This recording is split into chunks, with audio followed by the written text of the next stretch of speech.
मुई हरिश चंद्र पढ़ मोर गाँ ना हाथी भटली बरगड़ मुई गोटे छोट कविता लिखी जेना कि चाषी रूप में सेटा हला आइले अषाढ़ सराबन मन हेसी छन छन महकी जायसी सरक शशि ଔଷଧ हेसी चाषीर मन 56 कोटी जीवर मुहे फुटाबार लगी हसी निजर पेट के भूखे मारी जगते साजी से चाषी नाई जानी करी खरा तरा थिसी पीट के आड़ी नाई जानी करी खरा तरा थिसी पीट के आड़ी पढ़न मुहे हसी देवा लगी खटु थिसी सुलह गड़ी सबे रहेसन महलर घरे अन करी करी आसी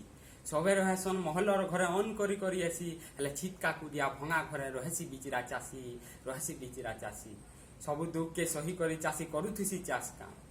सबु दुख के सही करी चाषी करुथुसी चाष काम हेले चाष हला बेले रेट कम सी धानर दाम केते करुछे धान चाष हेले केने बढ़िछे रे केते करुछे धान चाष हेले केने बढ़िछे रे ताके देखि चलला बेल के केने पुरुछे पेट लाग आनी करी बिचरा चाषी करिथिसी धान चाष लाग आनी करी बिचरा चाषी करिथिसी धान चाष हेले धान चाषटा धान रेटटा कम हेले तार अटकी जायसी सांस लागलुन उधार बड़ी बड़ी नहीं थिसी केड़े आकार लागलुन उधार बड़ी बड़ी नहीं थिसी केड़े आकार अंगठी एड़े लहती जेंटा माखल नाउ की कंखार धान बस्ता रेट के देखी केते आरु सही पारता लाग बाड़ी केंता सुज में बोली बुड़ी जाउछे तार चेता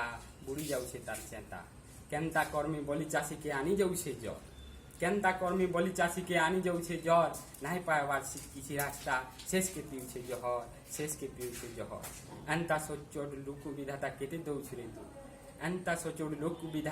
दौछुरे दु जे दौछे अरन पैन ताहाके न मिलुछे सुख हरिश चंद्र पढ़ हाथी भटली बरगड़।